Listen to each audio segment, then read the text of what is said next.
Dobermann pinscher एक ऐसी dog breed जो कि वर्ल्ड में one of the most popular dog breed में से एक है और जिसे ब्रीड किया गया था एक निडर गार्ड डॉग बनने के लिए। Hey guys, welcome to the ultimate channel. मेरा नाम है आदित्य और आप सभी का स्वागत है हमारे best of the dog breed की सीरीज में।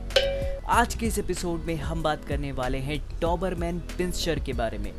अगर आप डॉबरमैन पिंस्चर का कोई पपी ओन करते हैं या फिर डॉबरमैन लेने का सोच रहे हैं या फिर आपको डॉबरमैन के बारे में पूरी इन्फॉर्मेशन चाहिए कि फैमिलीज़ के लिए कैसे हैं, तो ये वीडियो आपके लिए है। इस वीडियो को हमने 5 पार्ट्स में डिवाइड किया है। सबसे पहले पार्ट में हम बात करेंगे कि डॉबरमैन का नेचर कैसा होता है और ये डॉग कैसे होते हैं नेचुरली। सेकंड पार्ट में हम बात करेंगे कि ये डॉग फैमिलीज़ के लिए कैसे होते हैं और बच्चों के साथ रखा जा सकता है या नहीं। थर्ड पार्ट में हम बात करेंगे कि इन डॉग की एवरेज मेंटेनेंस कॉस्ट कितनी होती है। फोर्थ पार्ट में हम बात करेंगे इनके प्राइस के बारे में, इंडिया में इनकी प्राइस कितनी होती है।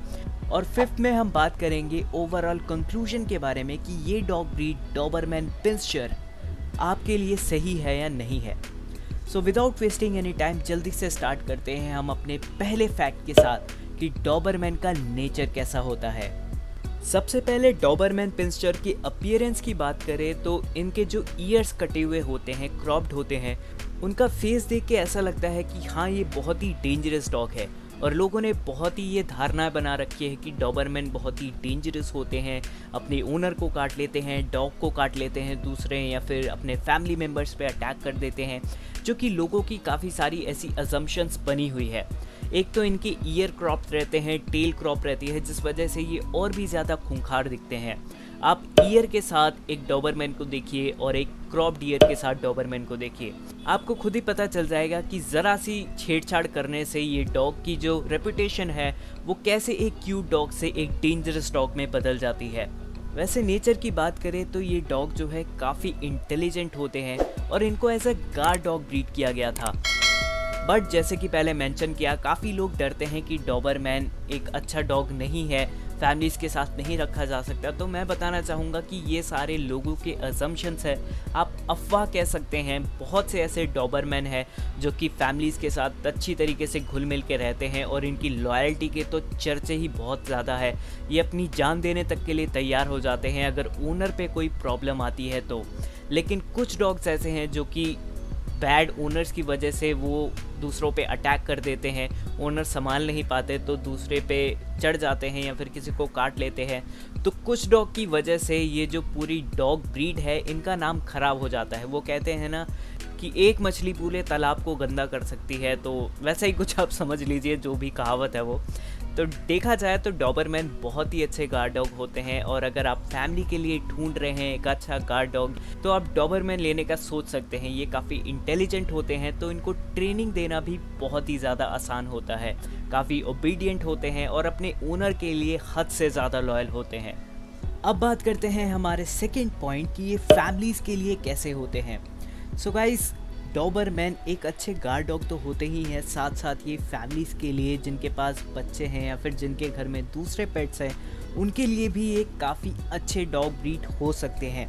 लेकिन बहुत से लोग कहते हैं और बहुत से डॉग एक्सपर्ट्स भी ये कहते हैं कि डॉबरमैन जो है फर्स्ट टाइम डॉग ओनर के लिए रिकमेंडेड नहीं है।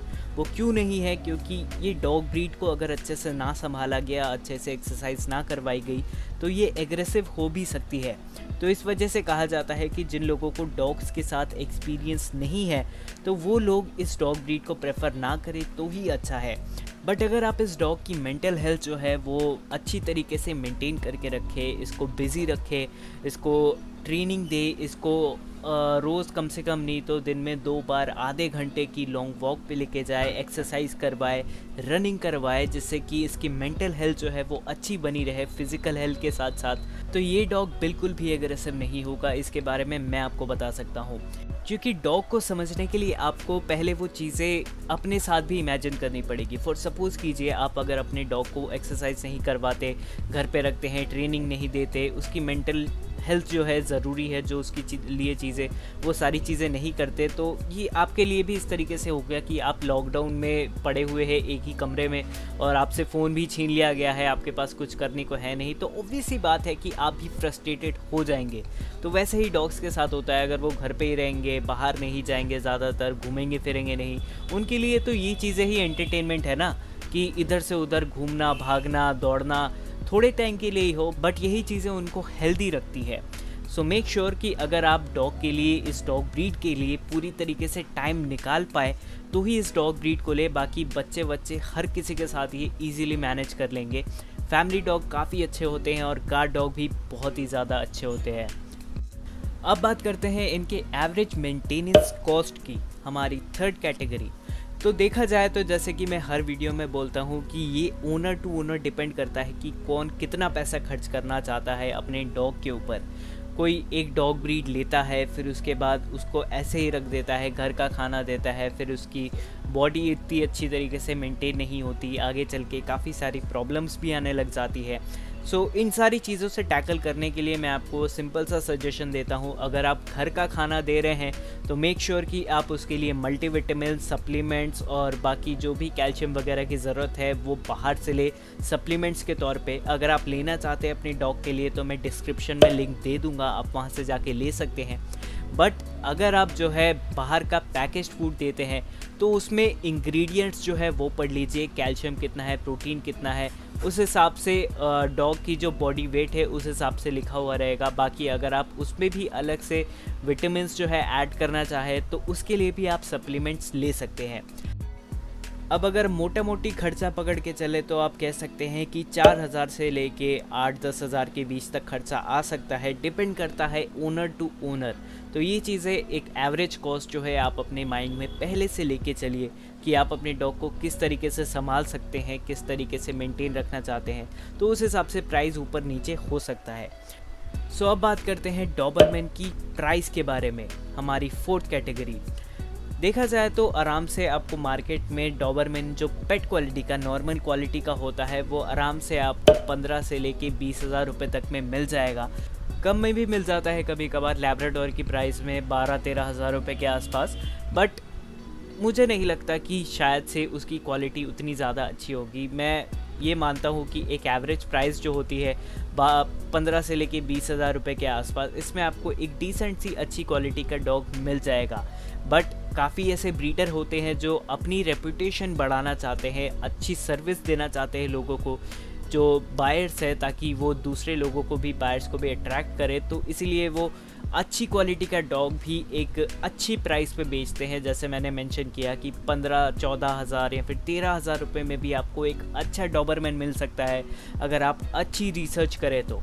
और अगर पॉसिबल हो तो ब्रीडर जो है उसने जिसको पपी सेल किया है उनसे भी बात करके देख सकते हैं आप कि कैसा पपी दिया है, और जो पपी लीटर है उससे आप ज़रूर मिलिए। और अगर पॉसिबल हो तो पपी के मदर फादर जो है उनसे भी उनके बारे में जो जानकारी है वो ले सके तो काफ़ी अच्छा रहेगा।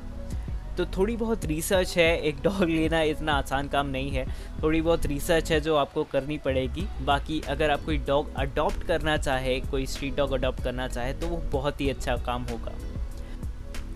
सो अब बात करें ओवरऑल कंक्लूजन के बारे में, हमारे फिफ्थ कैटेगरी के बारे में, तो ये डॉग ब्रीड डॉबरमैन पिंस्चर काफ़ी इंटेलिजेंट होती है।